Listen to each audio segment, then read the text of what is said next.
નમસ્તે વિદ્યાર્થી મિત્રો, ધોરણ 12 ગણિત પ્રકરણ 5 સાતત્ય અને વિકલનીયતા ભાગ 4. મિત્રો, આગળના વિડીયોમાં આપણે વિધેય સતત ક્યારે બને, કયા બિંદુએ બને એનો અભ્યાસ કર્યો છે. હવે જ્યારે બે વિધેયોનો સરવાળો હોય, બાદબાકી હોય, ગુણાકાર, ભાગાકાર કે એમનું સંયોજન હોય ત્યારે વિધેય સતત ક્યારે થઈ શકે તેનો અભ્યાસ આજના વિડીયોમાં આપણે કરવાનો છે. તો સૌથી પહેલાં વિડીયોની શરૂઆતમાં પ્રમેય નંબર 1 આપણે જોઈ લઈએ. તો પ્રમેય નંબર 1 જેને તમારે નોંધી રાખવાનું છે કે ધારો કે એફ અને જી પ્રત્યેક વાસ્તવિક સંખ્યા સી આગળ સતત હોય. સમજો, એફ અને જી બંને ક્યાં આપેલા છે? સી આગળ સતત આપેલા છે. બરાબર છે. એવા બે વાસ્તવિક વિધેયો છે તો એમનો સરવાળો પણ સી આગળ સતત થાય, બાદબાકી પણ સી આગળ સતત થશે, ગુણાકારે સી આગળ સતત થશે અને ભાગાકાર પણ સી આગળ સતત થશે.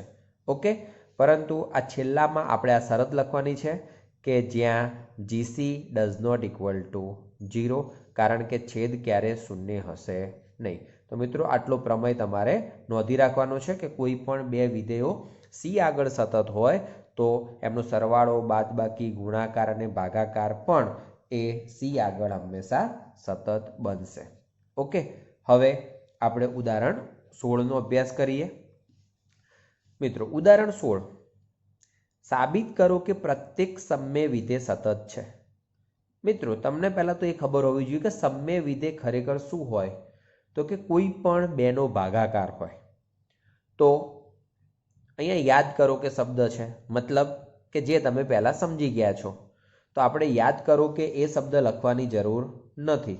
આપણે ડાયરેક્ટ આટલું જ લખીશું કે પ્રત્યેક સમય વિધેય એફ ને બહુપદી px અને શૂન્યેતર બહુપદી qx માટે fx બરાબર px અપોન qx લખાય છે. ઓકે, અહીંયા શૂન્યેતર બહુપદી શબ્દ વાપર્યો છે કારણ કે છેદ ક્યારે શૂન્ય હોઈ શકે નહીં એટલા માટે. હવે અહીંયા ઉલ્લેખ છે qx શૂન્ય હોય તે સિવાયની તમામ વાસ્તવિક સંખ્યાઓનો ગણ એ f નો પ્રદેશ છે. સમજી લેજો, qx જે જગ્યાએ 0 નથી થતા તે બધી વાસ્તવિક સંખ્યાઓનો ગણ ને જ f નો પ્રદેશ તરીકે લીધો છે. તો હવે આપણે આગળ શીખ્યા કે px એ સતત હોય, qx એ સતત હોય તો px અપોન qx પણ શું થશે? સતત થશે. તો જો અહીંયા ઉલ્લેખ કર્યો છે કે બહુપદી વિધેયો સતત હોવાથી તેમનો ભાગાકાર, અહીંયા લખ્યું છે પ્રમેય 1 નો વિકલ્પ 4 એટલે શું થયું? એમનો ભાગાકાર. તો માટે આપણે આવો ઉલ્લેખ કરવાનો અહીંયા આ જગ્યાએ કે px અને qx બંને સતત હોવાથી પ્રમેય 1 પરથી px અપોન qx પણ સતત થાય અને માટે સમય વિધેય સતત છે. તો આપણે આ રીતે એનો ઉલ્લેખ કરી શકીએ છીએ. ઓકે, તો મિત્રો એ રીતે બરાબર. ફક્ત ઉદાહરણ 16 આપણે યાદ રાખવા પૂરતું જ છે કે સમય વિધેય પણ એ સતત થવાનું છે. ચલો હવે ઉદાહરણ નંબર 17, સાઇન વિધેયનું સાતત્યતા ચર્ચો. હવે જો મિત્રો, આ પ્રશ્ન જે છે એ થોડોક અલગ રીતે આપણે વિચારવાનો છે કે જેની અંદર આપણે લક્ષનો વ્યવસ્થિત રીતે ઉપયોગ કરવો પડશે.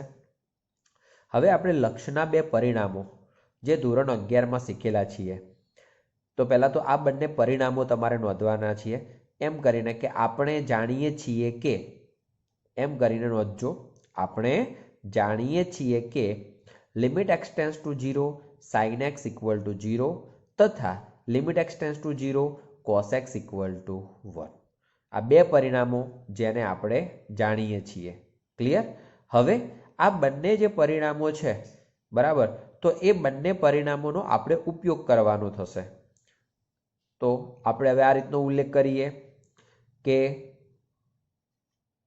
fx, જુઓ પછી એના પછી ડાયરેક્ટ આનો ઉલ્લેખ કરજો કે fx બરાબર sin x પ્રત્યેક વાસ્તવિક સંખ્યા માટે વ્યાખ્યાયિત છે. ઓકે, એટલે કોઈના માટે અવ્યાખ્યાયિત થતી નથી. એના પછી ધારો કે c કોઈક વાસ્તવિક સંખ્યા છે અને x બરાબર c પ્લસ h આપણે લેવાના છે. એટલે જુઓ મિત્રો, આ વાસ્તવિક સંખ્યા માટે વ્યાખ્યાયિત છે તે, અને c કોઈક વાસ્તવિક સંખ્યા છે એનો તો આપણે આગળના દાખલાઓમાં પણ ઉપયોગ કરેલો છે c નો તો, બરાબર. પરંતુ અહીંયા વધારાનું એ લેવાનું છે કે x બરાબર c પ્લસ h. કેમ કે જેમ x ટેન્સ ટુ c હોય તો તેમ h ટેન્સ ટુ શું થશે? 0. કારણ કે x નું મૂલ્ય જેમ c ની નજીક જશે તો બંને બાજુથી c ઉડી જશે, તો h નું મૂલ્ય કોની નજીક જશે? m0 ની નજીક જશે. તો આપણે જાણીએ છીએ કે x ટેન્સ ટુ c તો h ટેન્સ ટુ 0 થાય. હવે આપણે આપણું જે નિયમ છે એ નિયમ પ્રમાણે limit x tense two c fx equal two fc સાબિત કરવાના છે. તો limit x tense two c fx equal two limit x tense two c sin x લખી શકાય. હવે આ sin x જે છે x ટેન્સ ટુ c છે એ બધાને આપણે શામાં ફેરવવાના છે? h માં. તો કે લિમિટ h ટેન્સ ટુ 0 અહીંયા લખ્યું છે એના આધારે sin x ની જગ્યાએ શું લખવાનું છે? c પ્લસ h લખવાના છે. હવે sin નું સૂત્ર વાપરી દો કે sin alpha cos beta plus cos alpha sin beta, સૂત્ર વાપર્યું છે. લિમિટ બંને માટે અલગ અલગ લખી દો, પ્લસના પહેલા પદ માટે, પ્લસના બીજા પદ માટે. હવે આની અંદર sin c અચળ છે અને લિમિટનો આની ઉપર ઉપયોગ કરીએ તો cos 0 એટલે 1 થવાના છે. ટૂંકમાં આ પ્રમેયનો અહીંયા નિયમનો ઉપયોગ કર્યો છે. ચલો, અહીંયા cos c અચળ છે અને limit h tense two 0, sin h નું મૂલ્ય શું થશે? 0 થશે. એટલે કે આ રહ્યું પદ આખું 0. ઓકે, અને આ રહ્યું પદ જે છે એ sin c. તો sin c equal to fc થાય. તો માટે limit x tense two c fx equal two fc આપણને મળી ગયા, અને આથી f કેવું છે? સતત છે.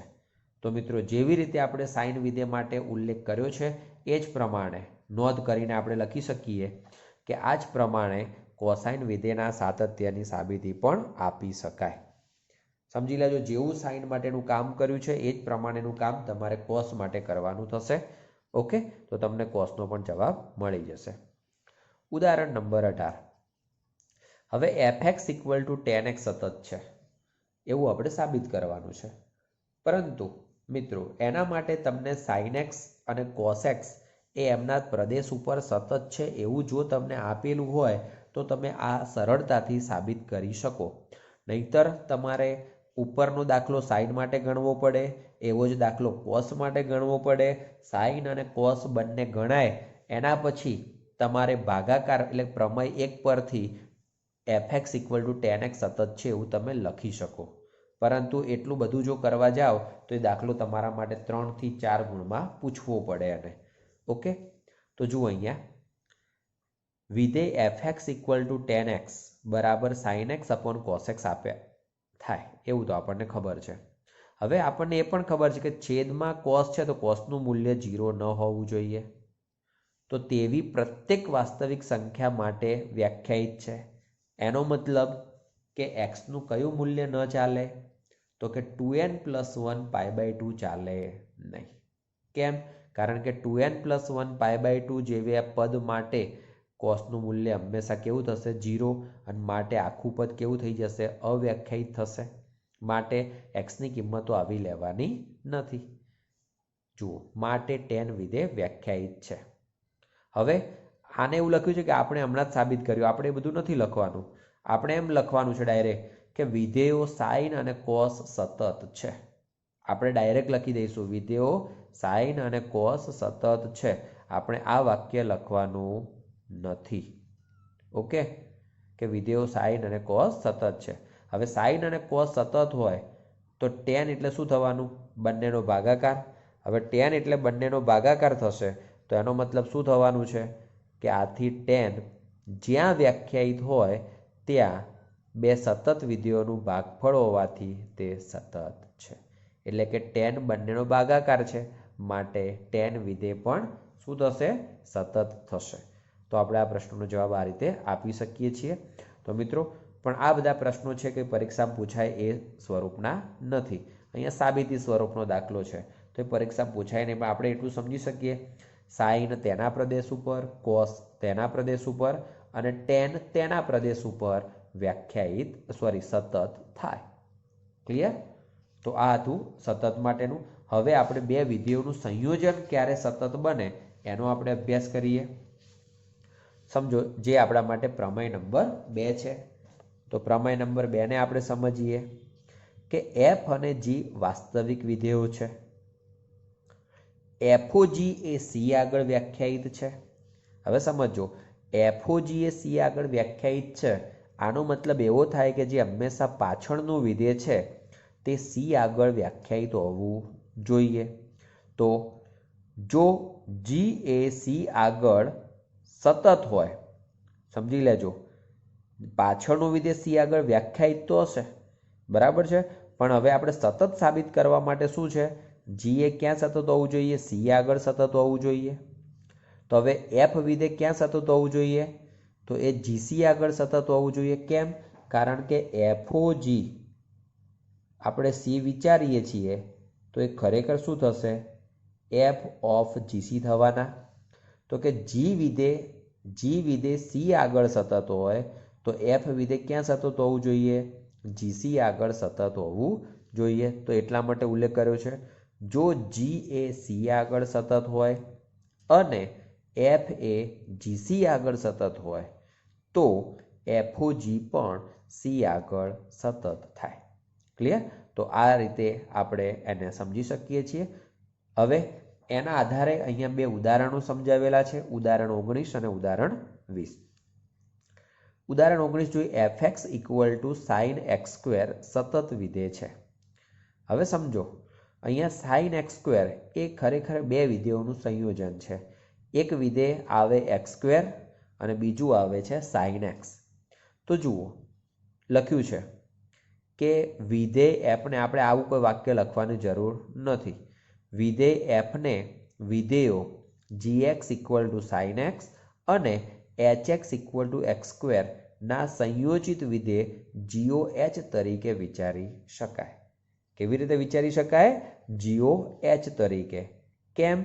કારણ કે GOH તમે કરશો તો એ તમને શું મળશે, sin x² મળે. કારણ કે પહેલાં તમારે h વિધેયનો ઉપયોગ કરવાનો થાય. હવે h વિધેયનો તમે ઉપયોગ કરો છો તો h વિધેય એ તમારા માટે x² થશે અને પછી g વિધેયનો ઉપયોગ કરો છો તો x² ના આધારે g વિધેયનો ઉપયોગ કરો તો sin x² તમને મળે. હવે g અને h સતત વિધેયો હોવાથી પ્રમેય 2 પ્રમાણે, એટલે કે આ ઉપરનું જે પ્રમેય આપણે જોયું એના પ્રમાણે શું લખી શકાય કે GOH પણ સતત થાય અને GOH એ જ આપણા માટે તો શું છે, f વિધેય છે, તો માટે f પણ શું છે, સતત થશે. તો આપણે અહીંયા એક વાક્ય આવું ઉમેરીશું કે g અને h સતત વિધેય હોવાથી પ્રમેય 2 પ્રમાણે GOH પણ સતત થાય અને માટે f પણ સતત વિધેય છે. ક્લિયર? તો આ રીતે આપણે એને નોંધી શકીએ છીએ.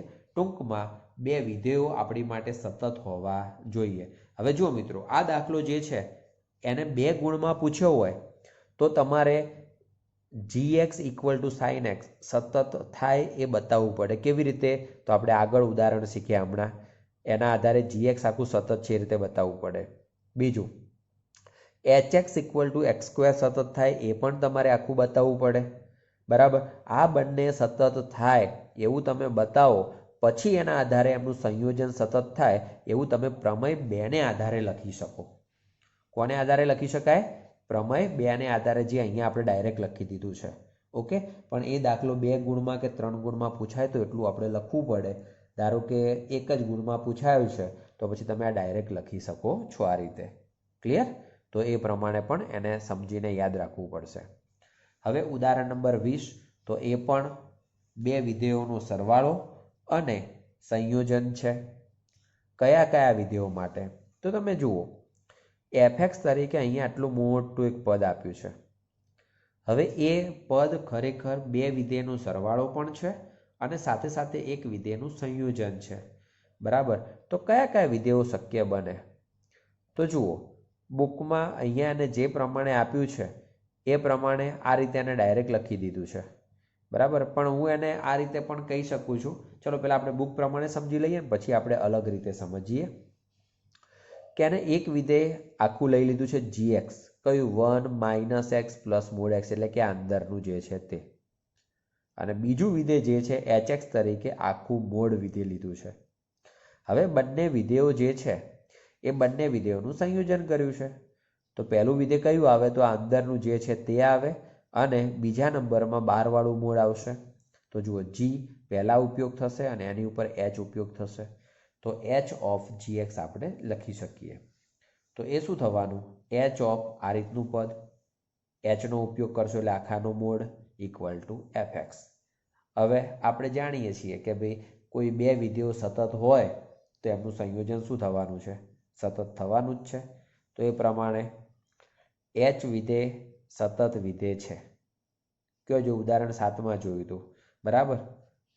પણ આપણે એવું લખવાનું નથી પરીક્ષામાં કે ઉદાહરણ 7માં જોયું છે.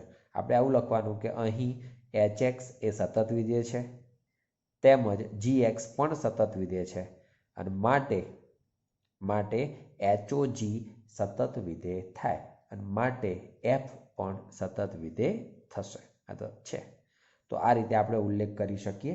મિત્રો, આ જ ઉદાહરણ આપણે બીજી રીતે લખવું હોય તો હું એવી રીતે તમને કહીશ કે ધારો કે આપણા પાસે જે પણ વિધેયો છે, આવું વિધેય છે કે fx equal two 1 - x plus mode x. હવે આને હું એમ કહું કે જો gx તરીકે હું 1 - x લખું અને hx તરીકે મોડ x લખું, આ પ્રમાણેના બે વિધેયો આપણે લખીએ, બરાબર. તો શું થઈ શકે? તો કેવી રીતે શક્ય છે? તો કે g plus h of h. જુઓ, આ પ્રકારનું વિધેય તમે વિચારો તો એ ખરેખર શું બનશે? તો સૌથી પહેલા આપણે બંનેનો સરવાળો કરવો પડશે. તો equal to h of gx plus hx.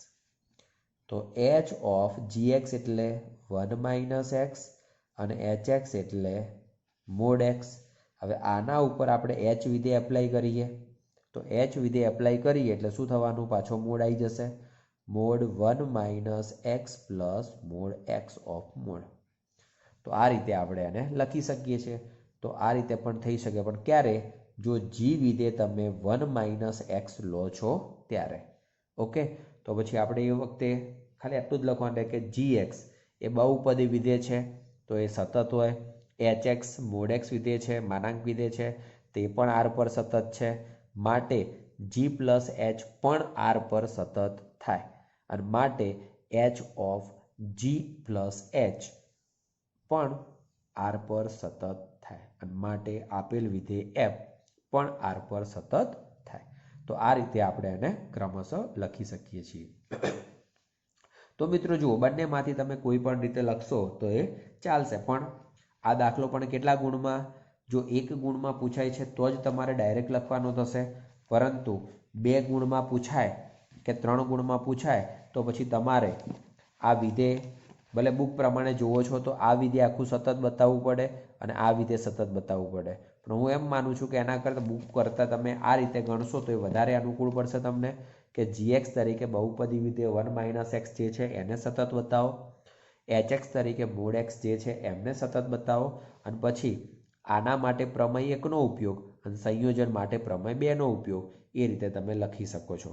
એટલે આવી રીતે લખવું પડે કે માટે પ્રમેય 1 પરથી g પ્લસ h x એ r પર સતત છે, અને તથા પ્રમેય 2 પરથી h of g plus h x પણ r પર સતત થાય, માટે વિધેય f r પર સતત છે એવું કહી શકાય. ક્લિયર? તો આ રીતે તમે એનો લખી શકો છો. તો મિત્રો, આ હતા આપણા સ્વાધ્યાય 5.1 પહેલાના ઉદાહરણો. હવે મિત્રો, ઉદાહરણો તમે ખૂબ સરસ રીતે સમજ્યા હશો. હવે એ જ ઉદાહરણો પરથી આપણે સ્વાધ્યાયને સમજવાનું છે. તો જુઓ, ઉદાહરણો જો તમે વ્યવસ્થિત રીતે સમજેલા હશો તો સ્વાધ્યાયના બધા જ દાખલા ફટાફટ તમને ખબર પડી જશે. એક પણ દાખલો એવો નહીં હોય કે જેમાં તમને પ્રોબ્લેમ નડશે. તો મિત્રો આપણે સ્વાધ્યાયને પછી થોડુંક સ્પીડથી જોવા પ્રયત્ન કરીશું. અહીંયા તમે જોશો તો તમને જે પણ વિધેય આપેલું છે એફએક્સ તરીકે, બરાબર, એ વિધેયમાં આપણે એમ સમજી શકીએ કે એફએક્સ ઇક્વલ ટુ 5x - 3 છે. પ્રશ્ન નંબર 1 છે અહીંયા, એમાં એફએક્સ ઇક્વલ ટુ 5x - 3 છે અને એ x equal to 0, x equal to -3 અને x ઇક્વલ ટુ 5 આગળ સતત છે. આપણે એમ સાબિત કરવાનું છે. હવે મિત્રો કોઈ પણ એક જ વિધેય હોય અને કોઈ એક જ સંખ્યા આગળ સતતનું કહેતું હોય તો આપણે શું લખીએ છીએ કે limit x tends to c fx equal two fc થવું જોઈએ. આનો મતલબ કે પહેલા 0 માટે આપણે વિચારીએ તો c ની જગ્યાએ શું વિચારવાનું છે? 0. તો જુઓ, વિધેય તમને આપેલું છે, હું ફક્ત 0 માટે જ તમને બતાવું છું, બરાબર. એવી રીતે -3 અને 5 માટે તમારે જાતે એને લખવાનું થશે. તો x ઇક્વલ ટુ 0 માટે સૌથી પહેલાં તમારે f0 શોધી દેવાના. f0 મતલબ x ની જગ્યાએ 0 મૂકી દેવાના છે. તો એનો જવાબ તમને -3 મળે છે. હવે limit x tends to c fx પ્રમાણે limit x tends to 0 fx શોધી દો. fx ની જગ્યાએ 5x - 3 મૂક્યા તો એનો જવાબ પણ તમને કેટલો મળે છે? -3 જ મળે છે. તો આનો મતલબ શું થયો કે limit x tends to 0 fx equal two f0 થાય છે અને માટે fx A x equal to 0 આગળ સતત છે. મિત્રો અહીંયા -3 માટે પણ સતત થશે અને 5 માટે પણ એ સતત થશે. ઓકે, એ છતાં આપણે એક નજર કરવી હોય તો તમે અહીંયા કરી શકો છો. અહીંયા -3 માટેની ગણતરી આપેલી છે, -3 આગળ સતત છે અને એવી જ રીતે અહીંયા 5 માટેની ગણતરી આપેલી છે, બરાબર છે. તો એ 5 માટે પણ શું છે? સતત છે એવું આપણે કહી શકીએ. ચલો પ્રશ્ન નંબર 2. પ્રશ્ન નંબર 2 પણ એની એ જ રીતે એક જ વિધેય છે અને એક જ કિંમત આગળ સાતત્ય ચકાસવાનું છે. તો એક જ વિધેય હોય અને એક જ કિંમત આગળ સાતત્ય ચકાસવાનું હોય તો એ હંમેશા સતત જ થશે મિત્રો. તો x ઇક્વલ ટુ 3 માટે ડાયરેક્ટ 17 મળે છે. Limit x tends to 3 fx માટે પણ એ 17 મળે છે. માટે બંને કેવા થશે? સરખા, માટે સતત છે. ચલો અહીંયા અલગ અલગ 4 પ્રકારના દાખલા આપ્યા છે અને એમના સાતત્યની ચર્ચા કરવાની છે. હવે મિત્રો જ્યારે કોઈ પણ એક જ વિધેય છે અને એના માટે કઈ કિંમત આગળ સાતત્યની ચર્ચા કરવી એવો કોઈ જ ઉલ્લેખ ન હોય તો આપણે ઉદાહરણોમાં શીખ્યા છીએ તે પ્રમાણે આપણે c માટે આપણે એમના સાતત્યની ચર્ચા કરીશું. ઓકે, અને c ને આધારે આપણે કહી શકીએ કે પછી તેના પ્રદેશના પ્રત્યેક બિંદુ આગળ તે સતત છે. ક્લિયર? તો આપણે એ પ્રમાણે અહીંયા પહેલો પ્રશ્ન વિચારીએ કે fx ઇક્વલ ટુ x - 5. તો જુઓ એક જ વિધેય છે. તો જુઓ અહીંયા લીધું છે કોઈક વાસ્તવિક સંખ્યા c માટે. કેમ? કારણ કે x - 5 એ દરેકે દરેક વાસ્તવિક સંખ્યા માટે વ્યાખ્યાયિત છે. હવે બધી જ વાસ્તવિક સંખ્યા માટે વ્યાખ્યાયિત હોય એનો મતલબ કે તમે કોઈ પણ વાસ્તવિક સંખ્યા c લઈ શકો છો. તો limit x tends to c fx લખ્યા અને આ જ મૂલ્ય કોના જેટલું મળે છે? fc જેટલું. તો માટે limit x tends to c fx equal two fc થશે અને માટે fx એ બધી જ વાસ્તવિક સંખ્યાઓ ઉપર સતત છે એવું આપણે કહી શકીએ છીએ. ક્લિયર? તો આ એક રીતે આપણને જે તે પદ મળી ગયું. હવે એની એ જ રીતે મિત્રો બી પ્રશ્ન જે છે એને તમે જુઓ કે fx equal to 1/x - 5 x does not equal to 5. કેમ ડઝ નોટ ઇક્વલ ટુ 5 લખ્યા છે? કારણ કે જો x ની જગ્યાએ આપણે 5 મૂકવા જઈએ છીએ તો એ પદ આપણને કેવું મળશે? તો કે અવ્યાખ્યાયિત થઈ જશે. એનો મતલબ કે 5 સિવાયની બધી જ વાસ્તવિક સંખ્યાઓ શક્ય છે. નથી તો ફક્ત 5 માટે જ નથી. તો એટલા માટે આપણે જોઈએ કે કોઈક વાસ્તવિક સંખ્યા c does not equal to 5 માટે, એટલે ટૂંકમાં 5 સિવાયની કોઈ પણ વાસ્તવિક સંખ્યા c તમે લઈ શકો છો. Limit x tends to c fx, તો અહીંયા limit x tends to c 1/x - 5, તો આ જગ્યાએ શું લખાશે? 1/c-5 કારણ કે એક્સની જગ્યાએ સી મૂકી દીધા છે. હવે આવું જ પદ ખરેખર કોનું થાય છે તો એફસીનું. એફસી એટલે 1/c-5 જ્યાં c નોટ ઇક્વલ ટુ 5. તો માટે limit x tends to C fx equal two fc થાય છે અને તેથી fx એ તેના પ્રદેશમાં આવેલ તમામ વાસ્તવિક સંખ્યા પર સતત છે. પ્રદેશમાં આવેલ તમામ વાસ્તવિક સંખ્યા એટલે જો એનો પ્રદેશ વિશે પણ ઉલ્લેખ કરવો હોય તો આપણે આવું કહી શકીએ છીએ કે r-5. તો આ રીતે આપણે હું વાક્ય રચના તમને કહું કે fx એ r-5 પરના પ્રત્યેક સંખ્યા પર સતત વિધેય છે. r-5 પરની પ્રત્યેક સંખ્યા પર સતત છે એમ આપણે કહી શકીએ. આ તો બી પ્રશ્ન. ચલો હવે એના પછી સી પ્રશ્ન જોઈ લઈએ. તો જુઓ, સીમાં તમને જે વિધેય આપ્યું છે એ વિધેયને તમે ધ્યાનથી જુઓ કે fx તરીકે x² - 25/x+5 x does not equal to -5. હવે કોઈ વાસ્તવિક સંખ્યા c does not equal to -5 લખ્યા છે. કેમ? કારણ કે છેદમાં x+5 આપ્યા છે. -5 મૂકીએ છીએ તો એ પદ શું થઈ જશે? શૂન્ય થઈ જશે. બરાબર છે? છેદ અને છેદ શૂન્ય થાય એ તો ચાલે જ નહીં અને માટે લખ્યા છે c does not equal to -5. એટલે કે આપણે -5 સિવાયની તમામ સંખ્યાઓ માટે વિચાર કરવાનો છે. તો પહેલા તો limit x tends to C fx અહીંયા જે પદ આપ્યું છે લખી દીધું. અંશના બે અવયવ પડે છે તે પાડ્યા. એક અવયવ ઉડે છે તો ઉડાડી દીધો અને પછી જે પદ વધ્યું છે એની અંદર એક્સ ટેન્ડ્સ ટુ સી નો ઉપયોગ કર્યો છે. એનો મતલબ કે c-5 થાય. ઓકે, ચલો અહીંયા આપણે વિચારીએ તો એફસી. તો હવે એફસી માટે શું લખી શકાય? તો કે જે પણ આપણી પાસે બહુપદી છે એમાં એક્સની જગ્યાએ સી લખીને જ આપણે ડાયરેક્ટ લખી દેવાનું. એનો મતલબ c² - 25/c+5 અને પછી c² - 25 ના બે અવયવો પાડ્યા છે. છેદમાં c+5 છે જ. એક અવયવ ઉડી ગયો તો c-5 વધ્યું. તો આ જવાબ અને આ જવાબ બંને કેવા છે? સરખા. તો માટે limit x tends to C fx equal two fc મળે.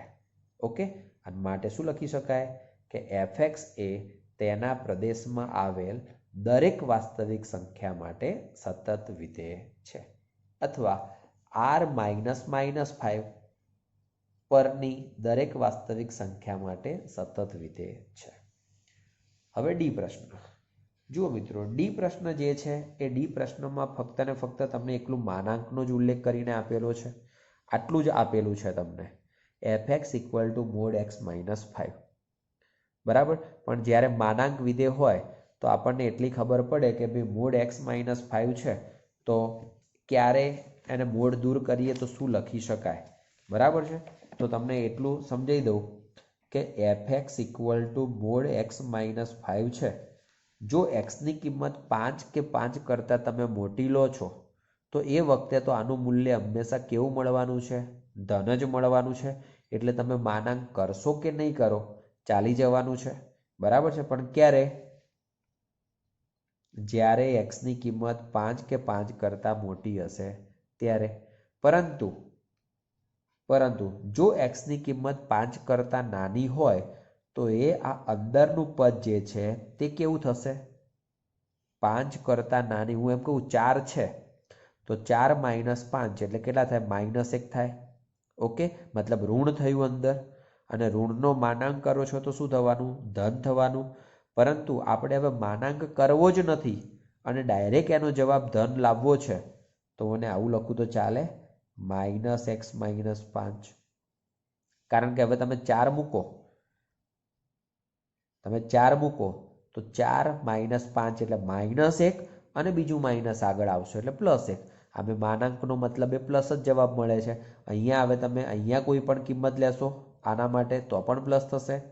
આના માટે તમે અહીંયા કોઈ પણ કિંમત મૂકશો તો એ પણ હંમેશા શું મળશે? તમને પ્લસ જ મળશે. ઓકે, તો આ રીતે હવે તમે આ માઇનસને અંદર ગુણી દો છો તો શું થવાનું? 5 - x થવાના છે. બસ. તો અહીંયા બુકમાં ડાયરેક્ટ એ જ વસ્તુ લખીને આપ્યું છે. જો તમને ડાયરેક્ટ ના સમજાય તો તમે આ સ્ટેપ પહેલાં લખી શકો છો. આ લખ્યા પછી બુક પ્રમાણે આ રીતે લખી શકો છો.